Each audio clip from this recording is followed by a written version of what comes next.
Вне зависимости от того, как часто я приезжаю в Украину, я остаюсь гражданином Украины и украинским журналистом в первую очередь. Я не очень боюсь российских спецслужб. Это как торнадо. Ты от этого не можешь застраховаться, если ты там находишься. И неправильно думать, что там народ, все они там только и думают о нашей стране или еще что-то. 80% они заняты своими делами, им вообще все равно.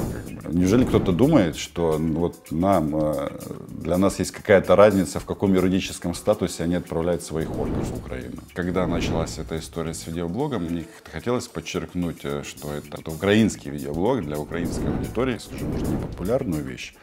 Я к ним совсем достаточно с уважением отношусь, со страхом иногда. У них же ядерная бомба есть. Война, она открыла глаза очень многим украинцам о крымских татарах. Добрый день! Сегодня у нас в гостях корреспондент УНИАН в Москве Роман Цымбалюк. Здравствуйте, Роман. Здравствуйте, Гуля. Спасибо, что пригласили. 10 лет в Москве. Много. Как часто приезжаете в Украину? Вы знаете, по первой возможности, но в связи с тем, что у меня там наследник появился, и стало немножко сложнее ездить, потому что за ним надо смотреть, Вот. Я связь с родиной не теряю, и поэтому, если я физически там нахожусь, то на самом-то деле я как был потомком великих укров, так-то я остаюсь и схожу только из-за этого. Поэтому тут территориальная часть, она, наверное, не настолько важна.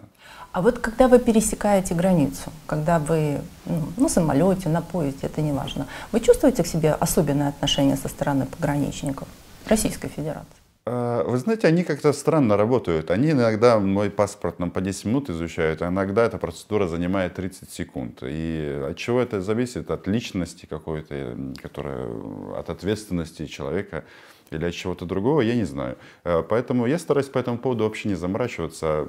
Как было в этот раз? Все спокойно? Посмотрела тетя. Нет. Потому что там же перелет Москва, Минск, и когда я в Минске спросили, где ваша миграционная карта, я говорю, девочка забрала в Москве. А мне спрашивают, какая девочка? Я говорю, ваша коллега. Он говорит, не девочка, а пограничник. Я говорю, да, вот пограничник забрал. Все нормально, тут никаких особых проблем нет. Дело в том, что вот эти люди, при всем уважении к их труду, они же не принимают решения по поводу въезда или выезда. Это все-таки такая у них там база, они ориентируются на указания других людей. Поэтому у меня к ним прописанные процедуры. Да, никаких претензий нету, вне зависимости от того, сколько времени мы там проводим. Хорошо, а вот существуют некие опасения, что однажды вас могут не впустить в РФ, а еще хуже не выпустить? Вот начнем со второй части, потому что не впустить или депортировать, это знаете, как в моем любимом детском мультфильме, когда волк зайца поймал и говорит, я сейчас тебя съем. Он говорит, ты съешь меня, только в терновый куст не бросай. И в конечном итоге, когда зайца бросили в терновый куст, то он сказал, волк, ты правильно поступил и пошел по своим делам. То я к тому, что если у меня есть своя страна, моя родина, это мой город Киев. И если я туда не въеду, ничего страшного, конечно, жалко, у меня там рубашки висят в шкафу, но каким-то образом этот вопрос решится. А вот ожидание провокации, оно существует у вас? Я стараюсь об этом не думать. Я просто хотел сказать, что очень много примеров наших соотечественников, которые туда въехали и теперь не могут выехать. И многие не могут выехать, потому что сидят в тюрьме по всяким разным обвинениям непонятным. И вот самый, например, такой вот для меня болезненный, что ли, пример, это 12 лет за шпионаж для корреспондента Укринформа Романа Сущенко. Оно не добавляет это оптимизма, потому что журналиста несложно там схватить и сказать, что ты шпион. Тем более мне действительно интересно, сколько русские отправили танков на Донбасс и сколько они поставили вооружений в оккупированный Крым. Это же для нас, для любого журналиста это вопрос, может для них он тайна, а для нас это важно. Это важно для украинского общества. Поэтому вот с этой точки зрения это так немножечко напрягает. Украинский журналист в Российской Федерации. У вас для себя есть какие-то правила, меры предосторожности, профилактики? какое-то правило жизни? Дело в том, что я живу с открытым, так сказать, сердцем и, скажем так, я не очень боюсь там вот российских спецслужб. Почему? Потому что это как торнадо. Ты от этого не можешь застраховаться, если ты там находишься. Вот мне больше всего я больше всего опасаюсь людей, которые смотрят телевизор, и у них что-то в мозгах переключается, они хотят бороться с фашизмом. Как бы.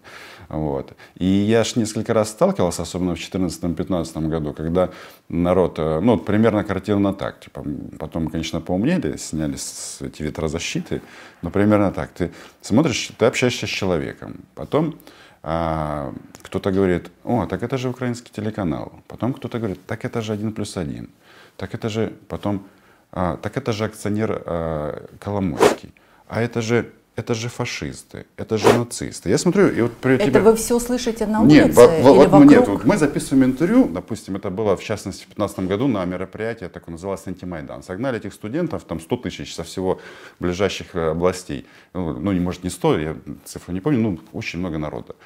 И 99% абсолютно нормальных людей, которых привезли из Тульской области, к примеру, там вот мы парня записывали или из какой-то другой. Ну, все, никаких проблем. И тут мы встречаемся вот с теми, ну, сумасшедшие. И вот они начинают себя разогревать вот этим. И в конечном итоге заканчивается тем, что они на нас просто начинают бросаться. Ну, слава богу, мы бегаем быстро, как бы. Вот. Ну и таким способом решили проблему. Но как бы я говорю о том, что вот эта вот российская ура-патриотическая общественность, которая там действительно думают, что в Украине фашисты, что мы там, не знаю, едим этих русскоязычных детей, уже просто аллергия скоро от них будет. Но это такая атмосфера жестокая, от этого можно сойти с ума. Ну, надо отдать должное, что они как бы немножечко успокоились, потому что вот когда случилась оккупация Крыма, и вот были самые тяжелые бои за Донбасс, то есть, ну, они же, ну, действительно, им телевизор свихнул головы, потому что, ну... А как вы считаете, Роман, вот какому проценту, на ваш взгляд, русскому населению вот эта пропаганда не свихнула голову? Есть четкая статистика, 5%. 5%. Ну, я исхожу из того, что когда были выборы президента и проводились, ну, много соцопросов, и 5% ответили, что при любых обстоятельствах они не будут голосовать за Путина. А я вот исхожу из вот этих данных. Хотя нельзя, ну, это очень как бы недальновидно и неправильно думать, что там народ, как бы все они там только и думают как бы о нашей стране или еще что-то. У них там своих проблем достаточно. Просто скажем так, как и в любом обществе, 80% они заняты своими делами, им вообще все равно. Как бы. У меня закрадывается такая мысль, что вы все равно обладаете неким секретом, у вас есть наверняка какая-то вакцина от русского мира.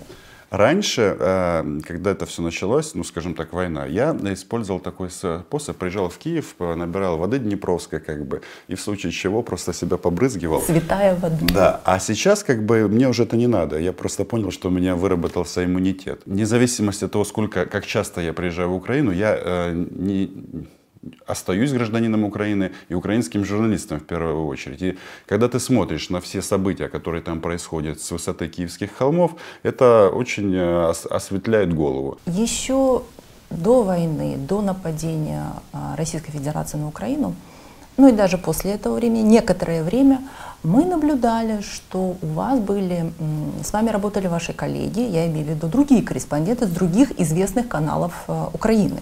Сейчас их нет. Где они? Многие корпункты закрылись, и я должен поправить вас, что я все-таки не один корреспондент. Может быть, постоянно аккредитованный, может быть, но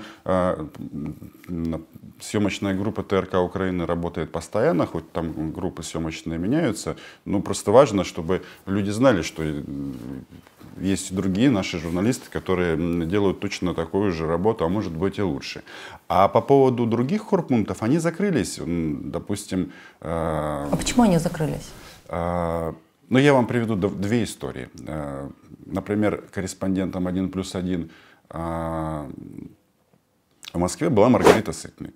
И на каком-то этапе, вот 15-й год, почему-то начали приходить люди из различных организаций, типа по борьбе с экстремизмом, ну и начали работать, допустим, с собственниками квартиры на тему, который снимал канал, на тему, знаете ли вы, что у вас живет человек, который работает на телеканале, против которого в России возбуждено уголовное дело, и вообще, как бы вы понимаете, что вы делаете. Другими словами, у них не было официального даже повода, да, каким-то образом Маргариту Сытник выгнать из страны, но они последовали другому вопрос, пути.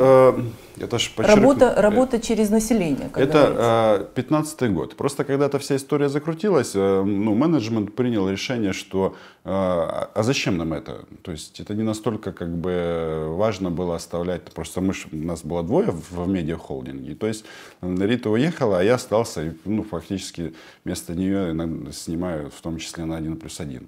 Ну, вот. Или, например, история номер 2, когда корреспондент Укринформа что-то написал, после одной пресс-конференции, на самом деле, это даже интересный факт, глава московского отделения Красного Креста, когда шли бои за Донбасс, сказал следующее, что поставки так называемых гуманитарных конвоев Российской Федерации в Украину, в оккупированную часть, является ничем иным, как вторжение, потому что это действует, ну, МЧС это же военная организация или полувоенная, как-то милитарная организация.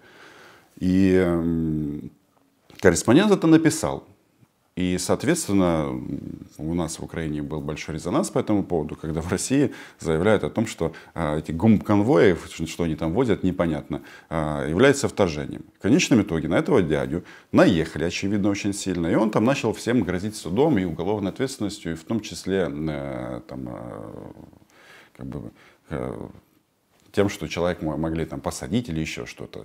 Ну, тоже они подумали, думают, ну, подали в суд на нашего корреспондента. Когда уже появились первые политзаключенные, кто его знает, как они там поведут. Ну, и таким вот образом, скажем так, люди уезжали. Но я вам хочу сказать, что вот у меня есть от руководства такое указание, как бы, если ты считаешь, что тебе пора уезжать, ты можешь в любой момент взять чемодан и уехать. Ну, вот. Поэтому, ну, пока работаем, а дальше посмотрим. В последние годы, Роман, вы больше всего прославились своими вопросами к одному очень известному человеку в России. Даже обидно иногда. Так много писал всего за эти годы. И вас даже называют человек-вопрос. Первый вопрос по относительно карательной операции, которую вы устроили на востоке нашей страны. Я, как корреспондент украинский, хочу вас попросить проявить милосердие и отпустить корреспондента Укринформа Романа Сущенко, потому что дела против граждан Украины выглядят политически мотивированными. У вас Украина, Башкирия далеко. Мы только с вашими бурятами пока очень близко знакомы. Владимир Владимирович, я хотел спросить, вот, а сколько вы тратите денег на оккупированный Донбасс? Вот там же нищета под вашим руководством. А у меня вопрос к вам. Вот вы прослеживаете эволюцию ответов, эволюционирует ли Владимир Владимирович в ответах на ваши вопросы? Вы знаете, мне кажется, к этому шоу вопрос президенту стали у нас относиться так с каким-то определенным, ну, скажем, не недоверием, а пренебрежением. Потому что ответы, они, ну, мягко говоря, не соответствуют действительности.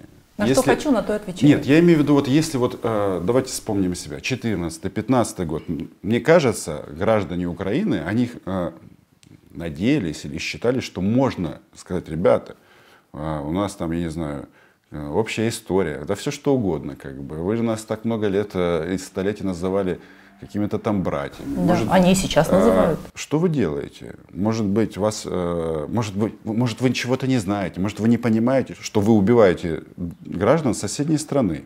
То сейчас пришел такой момент, что, ну, как бы у нас никто не собирается, мне кажется, россиян в чем-то переубеждать. И чувство, вот, если говорить о российском государстве, в украинском обществе, наверное, лучше всего подходит слово «пренебрежение». Ну, 6 пресс-конференций с президентом России, это серьезно. Вот вы хорошо подготовились, потому что вы посчитали все. Не до этого все помнят именно с укропа, когда это началось. А было же до этого. Да, был серьезный вопрос. Это 13-й год. 13-й год. Конец. За сколько, ну я не буду цитировать, примерно за сколько Владимир Владимирович, сколько он может заплатить, чтобы Украина не уходила в Европу. Там же как раз вопрос был в том ключе, что Виктор Федорович, наш вечно легитимный гарант, на момент этого вопроса он отказался подписывать соглашение об ассоциации и предложил Виктору Федоровичу скидку на газ, как обычно, и 15 миллиардов долларов кредит. И вопросом он же базировался на этом. Он, может быть, был задан в иронической такой форме, да. Но он был очень серьезный. На ваш взгляд, Роман, вот какой из ваших вопросов больше всего был неприятен Владимиру Владимировичу? Я думаю, вот 2014 год, когда он был сформулирован таким образом, чтобы вы сказали родственникам погибших российских офицеров и солдат. Вы, как верховный главнокомандующий, что бы вы им сказали вот семьям погибших российских офицеров и солдат? Он же на него ответил на самом-то деле. Он сказал, что я, как верховный главнокомандующий, несу ответственность за это. По большому счету, с 2014 года это один и тот же вопрос о различных интерпретациях. Ну, по большому-то счету, который касается войны. И был же момент, когда он сказал, типа, а мы никогда не скрывали, что мы отправляем на Донбасс людей решать военные вопросы. Ну, а потом он говорит, типа, что вы почувствуете, что это не российская армия, это не российские войска. Я всегда думаю, до сих пор не могу понять. Неужели кто-то думает, что вот для нас есть какая-то разница, в каком юридическом статусе они отправляют своих орков в Украину? Военные, они ушли на пенсию, ушли они в отпуск перед этим вместе со своим танком. Ну какая нам разница, как вы его там оформите? Ну, в общем, наверное, для украинского общества это было важно, когда, ну, если президент страны-агрессора говорит о том, что мы отправляем людей решать военные вопросы, а военные вопросы — это значит убивать. Значит, убивать. Роман, а почему они это используют? Вот статусы разные. Это не такая, это не эти, это не военные, это ходаки, это заблудились, еще что-то. Тут же, реализуя вот этот комплекс, нас там нет, и, то есть очень... Они придерживаются стратегии, нас там нет. Я имею в виду, что вот российская пропаганда, она же работает в двух, скажем так, форматах одновременно. Одновременно это Украина братский народ, так. И если они братья, то в принципе с точки зрения логики в них нельзя стрелять. Ну, такова человеческая мораль. Да. Поэтому они, для того, чтобы эту проблему решить, они придумали промежуточный вариант. Поэтому придумали слова каратели, бандеровцы, фашисты, нацисты. Вот я с какого? 80-го года. Я с детства помню еще в советской школе начальной, что мы все знали, что надо делать с нацистами и фашистами. Да. Мы знали. У нас ни у кого не было сомнений. И используя... Что каратель — это плохое слово, и нацист — это плохое слово. Не просто плохое, оно требует действий от любого мужчины и женщины для того, чтобы защищать свою родину. Вот они использовали для этого вот этот, скажем так, переходное положение. На практике это называется «освободить Украину от украинцев». Наверняка, готовясь к пресс-конференциям, вы готовите не один вопрос, несколько. А как это происходит? Ведь на самом деле кажется, что встал, задал вопрос, это ничего сложного, а это же искусство. Это не каждому дано. Понимаете как-то? В общем, там не очень благоприятная атмосфера, и они там все на меня шипят почему-то. И я вроде бы привык к тому, что все шипят вокруг. Но оно, наверное, все-таки, как любого человека, сбивает. Это не только Сенцов, Сущенко, это десятки крымских татар из Крыма. Пожалуйста, не мешайте. И если вы все-таки выиграете выборы... Я в агентстве УНИАН работаю всю свою профессиональную жизнь. И вот мой опыт, начиная от ранних интервью, самых первых, приводит к тому, что особенно чиновников, в принципе, надо спрашивать так, чтобы они понимали, что они общаются не со своим пресс-секретарем. То есть, если совсем просто вывести человека из зоны комфорта. То есть он не должен как бы говорить, вы такой гениальный. Ну а если мы говорим там про Путина, там есть же люди, там есть, приезжают с регионов, которые говорят, вы наш боженька, типа постройте нам там что-то, у нас там не то дорога, не то мост поломался, не то еще что-то. То есть, там есть кому сказать, что он лучше всех, и Россию под руководством Владимира Владимировича ждет успех. Ром, в общем, вы приходите на пресс-конференцию с несколькими вопросами, которые подготовили, да, как ты их компонуете и задаете в процессе в зависимости от сложившейся ситуации, или у вас все равно готов вопрос основной, главный? Готов. Дело в том, что там же, вот здесь у нас сколько, много времени, мы можем говорить, там 30 секунд. Только сейчас мне начали доверять, они дают микрофон. Раньше была девочка специальная, держала. И убирали в нужное время. Конечно, потому что это для чего сделано? Если ты вдруг скажешь, там, я не знаю, скажешь что-нибудь такое некрасивое там, в адрес, это, чтобы это все убрать и прекратить. Но я как бы все-таки считаю, что я серьезный журналист. То есть какие-то личные характеристики, они для меня не важны, потому что президент другой страны, он является президентом другой страны.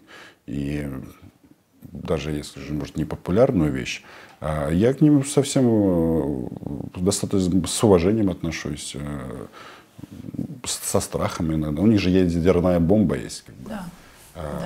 И они размышляют на тему, как бы всей страной отправиться в рай.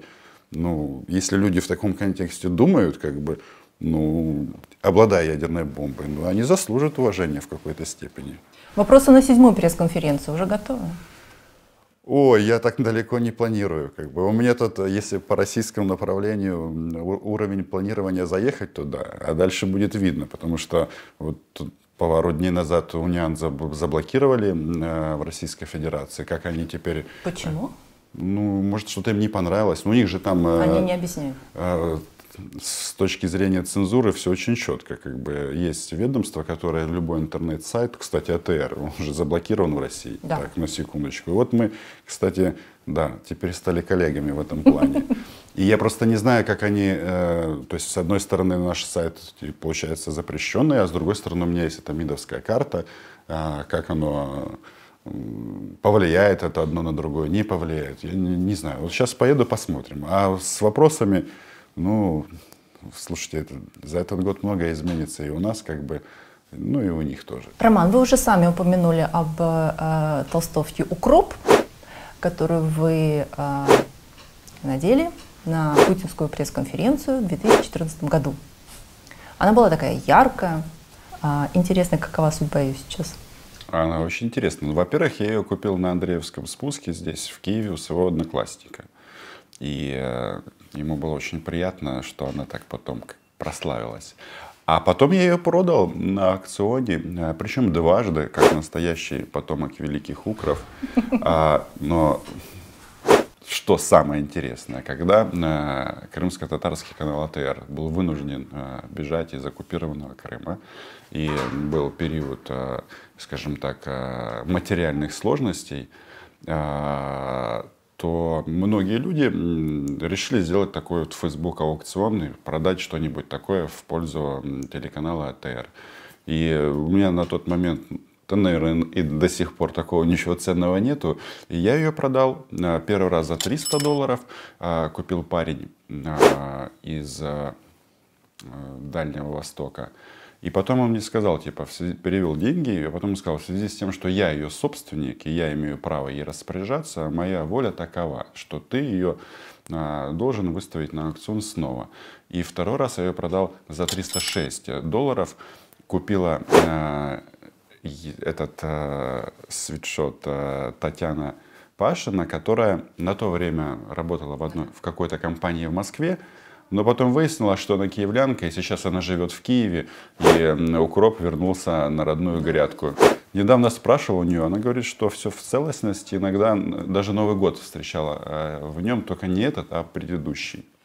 Кстати, у вас есть еще один символ. Очень интересный такой, смотря ваши видеоблоги, он у вас фигурирует на экране. Это рисунок, крымско-татарский флаг вместе с украинским флагом. Что это такое? Это подарок? Расскажите немного об этом. 2 года назад это подарок на день рождения. Если перевернуть эту картинку, то там будет написано, там написано «С днем рождения, Рома». И мне эту открытку самодельную сделала дочка моего друга, крымского татарина, который давно уже живет в Украине, и семья его живет в Украине. Но для меня это было и тогда приятно, и, знаете, вот к таким символам желто-голубым, когда ты ходишь по улицам Киева, ну, как бы, наш флаг, ну, как бы, это обыденность.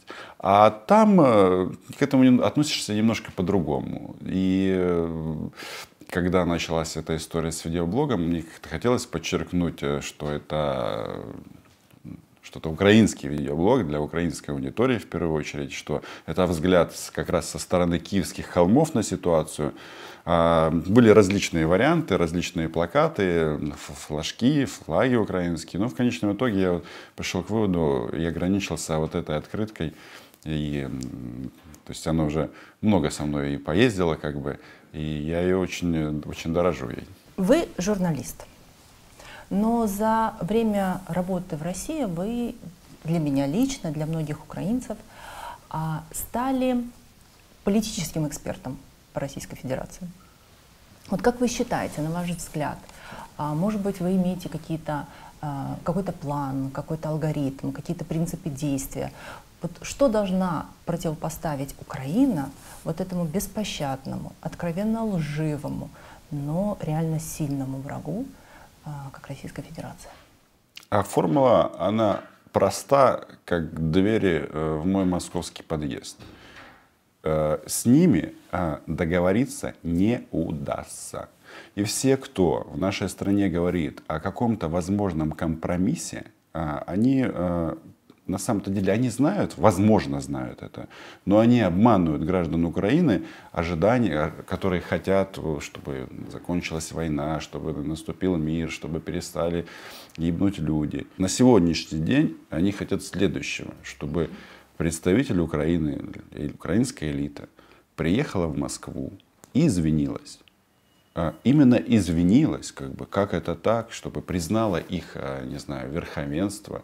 Ну, этого, конечно, мало. Естественно, оккупация Крыма и гражданская война на Донбассе. Чтобы про Крым мы забыли, и начался многодесятилетний так называемый прямой диалог. Ну, можете посмотреть, например, на Молдову и Приднестровье. Давно наблюдая ситуацию в России, да? Как вы считаете, Роман, что первично, Путин или народ? Это Путин зомбирует народ своей пропагандой, или это все-таки народ взрастил Путина, превратил в кумира, в, я не знаю, в царя? Я думаю, что это два параллельных процесса. С одной стороны, российское общество после 90-х годов, у них вот эта травма поражения там, в холодной войне и так далее, о том, что, не знаю, там, американцы развалили Советский Союз, это же все культивировалось. Но и потом, с приходом Владимира Владимировича к власти, он начал использовать эти настроения. То есть, ведь от элиты государства зависит очень много. То есть, как бы там ни было, но люди идут особенно в российском варианте, за вождем. И сейчас там, мне кажется, полный консенсус в том, что, может быть, Владимир Владимирович где-то ошибается по каким-то внутренним вопросам, там где-то мосты опять же падают или что-то происходит не так, как должно происходить, но в целом же он прав, наши деды за что воевали? За там, наше величие или еще за что-то. Ну, в общем, на сегодняшний день, мне кажется, они полностью слились. Какую роль в вашей жизни играет Мария Захарова? Она такая активная, Она комментирует ваши фейсбуки. Уже не комментирует, она обиделась на меня. Ну, она называла меня украинским она, Геббельсом. да, вас уличила в клевете, и даже заявляла то, что вы лишитесь права аккредитации в России. Ну, будем исходить про, как мы говорили в начале, про терновый куст. Это же не самый плохой вариант лишиться аккредитации. Ну, дело в том, что у Марии Владимировны, у нее такой стиль как бы общения, что она может и в Фейсбуке что-то комментировать, и от себя много говорить. Но при всей к ней, при всем уважении к ней, ну, как к профессионалу, потому что можно по-разному к этому относиться, но то, что она трудоголик, это факт. Но по сути ее слова направлены или работают в этом контексте «Украина наш». А меня такой вариант не устраивает. То есть теоретически можно со всеми иметь какие-то нормальные человеческие отношения, но как только ты касаешься работы, ты понимаешь, что между тобой и собеседником, ну, раз мы про дипломатов российских говорим, линия соприкосновения, не линия фронта. Журналист должен выезжать на место события для того, чтобы его осветить. А какие места и на какие события выезжали вы и выезжаете в Российской Федерации? Ну, на самом деле мы очень не так много в последнее время ездим. Вот если таких вот самых ярких командировок, которые мне запомнилось, это село Рожки Кировской области на родину сержанта Александрова. Мы ездили к его родителям и ходили по этому селу, где он вырос. И то есть интересно было поговорить и с людьми. Причем там такой у них председатель в этом сельском населенном пункте, он нас пригласил в гости. И вот он в свой кабинет завел чаем, нас там напоили уже, когда мы все. А он знал, кого он пригласил? Да, я никогда не скрываю, как бы, потому что мы даже тогда работали еще с этой ветрозащитой, не снимали ее. Ну, хотя там это не важно, там это не знают. Но я просто помню этот разговор, когда мы где-то минут 30 с ним говорили на тему, что он говорил, да нет, у нас же по телевизору говорят, там нету наших, как бы, там нету наших на Донбассе. И я ему говорю, ну вот один аргумент. А потом я говорю, слушайте, о чем мы говорим? Типа, да ваш вот парень, этот Александров, он же сидит в украинском СИЗО. Я говорю, но он же уволился. Я говорю, и что? Ну, и то есть вот мы говорили, и в конечном итоге он говорит, ну да, мы, очевидно, там помогаем. Время от времени вы принимаете участие в пропагандистских шоу. Обычно, когда говорите о националистах, вы еще пугаете потом правым сектором граждан России. Вы правы, были флаги правого сектора. Они потом хватаются... Ольга, вы забыли добавить запрещенного в Российской Федерации. Я вас должен поправить. Вы плохо знаете закон, не требуется. Российское законодательство. Ни за что в жизни, Роман. Ну, такой способ развлечения. Я просто, знаете, мне часто задают этот вопрос, и мне вроде как надо оправдываться. А я оправдываться не буду. Тут причин много. Одна из них, вы знаете, в России как бы еще непонятно, как лучше. Когда ты на виду, или наоборот, когда о тебе никто не знает. Ну, некоторые думают, что за это платят. Кому-то платят, но кому-то платят. Да, за то, чтобы участвовали в этих шоу. Ну, мне, понимаете, как бы я ж не завишу от них финансово. Роман, вы штатный корреспондент, шеф бюро агентства «Униан» в Москве. С одной стороны. С другой стороны, вы независимый видеоблогер. Одновременно. Как вам удается это сочетать? Или как вам удается это разъединять? Ну, на самом-то деле, вот блог, я бы не сказал, что это, как бы я его сам делаю, но я все-таки считаю, что это продукт нашего агентства. Да, он такой все-таки персонифицированный, и тут зрителям телеканала АТР надо обязательно на него подписаться, и найти его можно по моей фамилии и имени. Но расскажу, откуда история возникла, откуда идея возникла. Это, что на определенном этапе, работая корреспондентом агентства «Униан», то есть делая вот эти коротенькие сообщения, я пришел к выводу, что вот все, что они не говорят, как бы, оно требует пояснения. Ну, то есть нельзя передать новость просто, например, Путин сказал, как бы, что если бы руководство Украины подали бы младенцев бы на завтрак, то Запад бы это тоже бы не заметил. То есть вот такие... А здесь есть возможность более подробно обсудить эту тему, развить ее. И сказать, что, ну, как бы, ну, например, они любят говорить, вот Петр Алексеевич, в смысле президент Украины, подписал Минские соглашения, как бы, и он обязан их выполнять. А я им говорю, ребята, как бы, вы можете сколько угодно, как бы, об этом говорить, но подпись нашего президента и подпись президента России под этим документом, она равнозначна, как подпись президента Франции и подпись канцлера Германии. И просто вот сейчас время идет, и у нас как бы вроде так, даже это Минские соглашения, вроде все о них говорят, но никто уже не кажется, что никто не знает, о чем идет речь. Как бы это какой-то фантом. То я считаю своим репортерским долгом на этом обратить внимание, чтобы не случилось так, чтобы кто-нибудь в Украине в это начал верить. Роман, а поделитесь секретом своим. У вас более чем 100 тысяч подписчиков. Я как-то это начал делать, и в конечном итоге есть такой интернет-канал ОМ-ТВ. И вот они увидели и просто сделали отдельную историю про меня. И сказали, у них там было под 500 000 подписчиков, и сказали, типа, подписывайтесь на этого прекрасного парня. И вот с этого момента как-то оно само закрутилось, и вот сейчас вот такой результат. А когда-нибудь ваша командировка в Российскую Федерацию закончится? По-моему, мы ближе уже к концу ее, чем к началу. Да. Ну и как вы видите свою карьеру в Украине? Чем вы будете заниматься? Может, вы пойдете в политику? Может быть, тем более, что у вас очень хорошая репутация, вы не замешаны ни в каких скандалах. Или вы все-таки продолжите карьеру журналиста? Может быть, вы нам осветите, там, я не знаю, спецкорреспондент по Крыму? Что? Какие Вы знаете, планы? вопрос открыт. Я точно знаю, что я буду заниматься какой-то такой вот деятельностью, связанной со словом, потому что слова имеют силу. Будет это журналистика или политика, я не знаю. Просто вот если мы говорим о политике, да и о журналистике, вот в Москве есть одно большое преимущество с этой точки зрения, потому что они все враги. Вот они все враги нашей страны. Но когда ты возвращаешься сюда, здесь начинаются Юля боты, Пороха боты, Зеленска боты, еще какие-то. Есть отдельная фракция «Все пропало». Как бы.